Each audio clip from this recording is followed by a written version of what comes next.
All right. We're back with the GSMC Wrestling Laureate Podcast. Like I said before, apologize for the technical difficulties. Did not have, images and, graphics and stuff like that, but that's going to change. Obviously, apologize, which is kind of crazy because we're getting more views despite the, technical difficulties. I don't know if you guys like just see me fail, but I'm just kidding. Let's go and move on to our Memorial Day. We have a Memorial Monday, Macho Man Randy Savage. We talk about how he impacted the ring, how he impacted the WWE, WCW, basically how these WWE or these wrestling superstars kind of cemented their legacy within the wrestling organizations and stuff like that. So we're going to talk about the Macho Man Randy Savage. So let's dig on into this. It is 9 o'clock. Technically, my show is over, but we're going to overtime. Overtime! No, but no, I'm just kidding. Those who are here waiting to find out Emran's take on the Premier League. You have Real Madrid win their 15th championship. So if you're here for soccer, I apologize. Don't hate me too much. But yeah, let's go ahead and dig on into this. So we're gonna talk about our Memorial Day Macho Man Randy Savage, and there's no O under Mach. Another difficulty. Damn it! What a day! What a Monday! It's Monday. It's Monday. What do you expect from me? Like, what do and I have my boy Ralph here with the cream rises to the top. R.I.P. Macho Man Randy Savage. So we have his original name was Randy Mario Pofu. He was Pofo. He was born November 15th, 1952 in Columbus, Ohio. He was a professional wrestler. He was also an actor, a rapper, and also he played Major League Baseball. He was a Major League Baseball player. He was recognized for his flamboyant in-ring attire and his raspy voice, like, oh, yeah. Obviously, he had that deal with Slim Jim that made him millions. Most of his for most of his WWF, WCW career, he was managed by his real life wife, Miss Elizabeth. He has 10 world championships. He's also an intercontinental champion. He's won the King of the Ring in 1987, and he was inducted into the WWE Hall of Fame in 2015. He was signed by the St. Louis Cardinals, kind of crazy for Ralph, as a catcher right out of high school at age 18. He injured his right throwing shoulder, headed into the trying to get the catcher to lose the ball, trying to score that run, but ultimately I believe he was probably out because he was out. His right shoulder was absolutely thrown out. But did the Macho Man Randy Savage give up? No. He taught himself how to throw with his left hand, and he continued playing baseball. That's absolutely crazy. If I ever injured my hand and it was my predominant hand, imagine I was like, you know what? I don't want to play no more. Like I'm not going to teach my left hand how to throw because if you're a right-hander, and if you're a left-hander, and vice versa, if you injured your throwing hand or your dominant hand, would you really continue doing the thing you want? Like it's crazy. That once again, that's probably the reason why the Macho Man Randy Savage has been probably so influential in terms of wrestling because he has that non-quit attitude. A lot of people loved his promos. People debate that he's probably the best title defender of all time, and it's legitimate. It's legitimate because no one did it like the Macho Man Randy Savage. Of course, you had Hulkamania, you had Yokozuna, you had things going down officially like during down the end of the road with the WWF, with with Ricky Steamboat, and of course, once when he, Ric Flair with WCW, there was always the Macho Man Randy Savage. The Macho Man Randy Savage was probably the best example of how a mid Carter could be World Heavyweight Championship. But then again, you can't really depict him as a mid Carter because he was just so prominent. He was just so prominent. He could touch every base, and I know kind of playing to that baseball aspect of it. But no, he was really good. He was really good. The last season, he was with the Reds organization at Class A, the Tampa Bay Tarpoons. He played in 289 games over 4 seasons in the minor leagues. He had a overall batting average of 2.254. He hit 16 home runs and he batted in 229 runs, which is pretty good. That's not bad. 4 seasons, that's not bad at all. It's no Barry Bonds, I'm just kidding. um, And once when he finally broke into the wrestling business in 1973, he was known as the Spider. He was known as the Spider. He kind of mimicked it off of Spider-Man from his favorite comic book.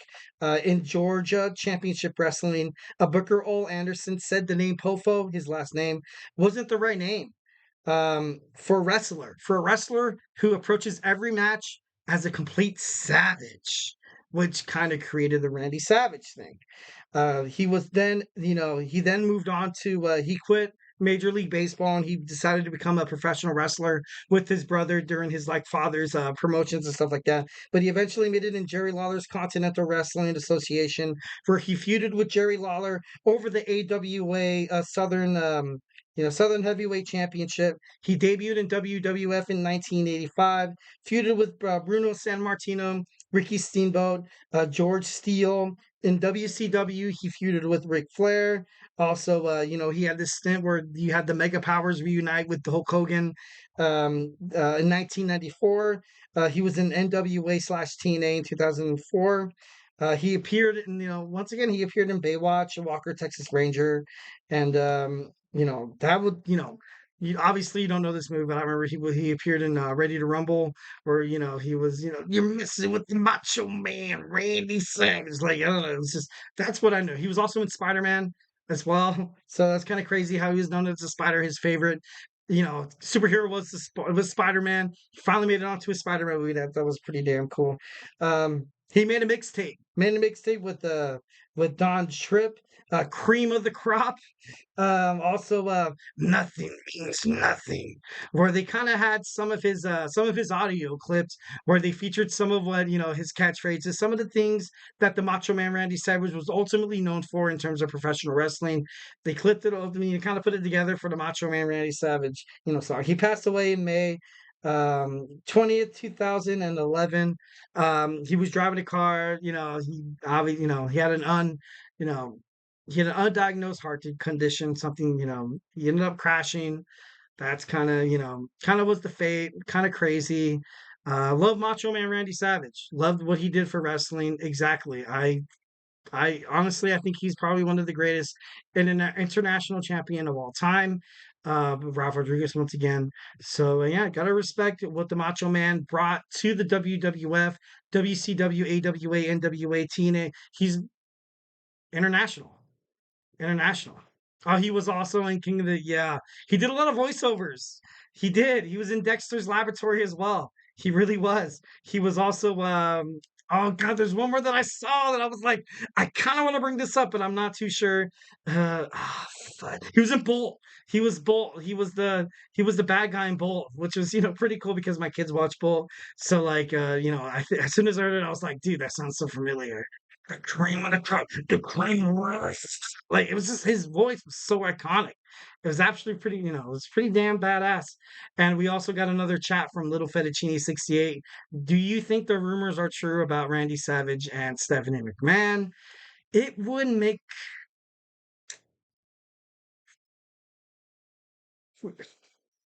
It would make a lot of sense because throughout his tenure with WWF, Vince McMahon didn't like him. He really honestly did not like him for reasons that were unknown. He was the main guy. A lot of people thought, like, you had Pat Patterson, and I think you had Gerald Briscoe, and a lot of WWE creative that were chirping in were chirping in the ears of Vince McMahon that Randy Savage, he's the next guy. He's the next guy. He has the crowd. He was the ultimate babyface. Macho Man Randy Savage was, and much like when you saw Hulk Hogan went, kind of abroad when you saw him kind of go AWOL, join the NWO and stuff like that.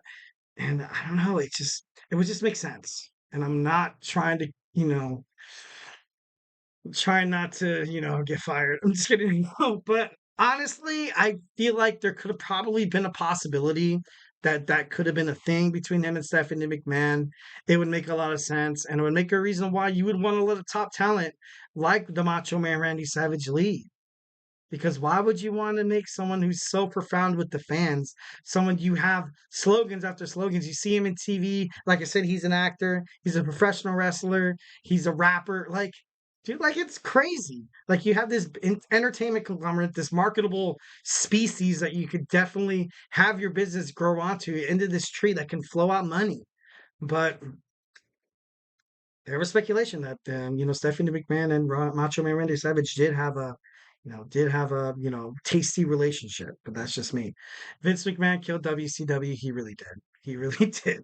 Especially even though he did buy it, I felt like it probably should have been a lot more professional. I feel like it was Vince's ego that got in the way for WCW. Like I said before, it would have been probably better for Vince McMahon to kind of keep WWF and WCW, abroad. But of course, you had to have that, Monday Night Nitro stint where Shane McMahon comes out and Vince McMahon like, I bought my competition. I own WCW. Like, why do you gotta do that, dude? Like, why do you gotta do that? You could have kept two separate entities. You could have kept the WWF and you could have kept the WCW. You could have been it could have been two marketable situations where they could have clashed here and there, but instead you only had one pay-per-view. You only had one pay-per-view, the WWF Invasion interview. No, WWF Invasion pay-per-view in 2001 that got more views than WrestleMania, that got more views than Survivor Series, that got more views than Royal Rumble during that stage. Like, you really couldn't think of another way to kind of keep these guys kind of keeping like at fault with each other. Like, that's crazy. That's so freaking crazy. I don't understand that. I honestly don't understand why Vince McMahon kind of shot himself in the foot with WCW, but hey, I feel bad for wrestlers. Definitely feel bad for the wrestlers. So, guys, hope you guys liked my show. I know a little bit of overtime was, hope you guys don't hate me too much. Hope you all soccer fans out there waiting to watch Emran's podcast in approximately about 19 minutes. So, yeah, thank you for tuning in to the GSMC Wrestling Laureate Podcast presented by the GSMC Sports Network. Your support means a lot to us. So, please remember to Superman punch that like and subscribe button to the show and leave a positive review. Honestly, guys, it really does help a crap ton. So, little peace, love, and positivity here at the GSMC Sports Network. We also invite you to follow us on Facebook, Twitter/X, TikTok, and Instagram for more content and updates. Like I said before at every show, if I haven't made you a wrestling fan by now, we have football with Kenneth, the Chip Shot Football Podcast with Manny. We have Hoops and Heels with Kaylin, newly to the GSMC Sports Network, and always, of course, Samantha, your one-stop shop for women's sports. We also have just basketball with Nelson. I've had him on a couple times on next Friday. I think it's next Friday. I'm gonna be on the GSMC Fantasy Sports with my boy Chris. So make sure you watch that. Make sure hey, I want to see a wrestling guy talk about fantasy sports. I'm that guy. I'm that guy, definitely. But yeah, guys, we just have sports and sports and sports. Remember to be a part of this GSMC Sports Network bloodline.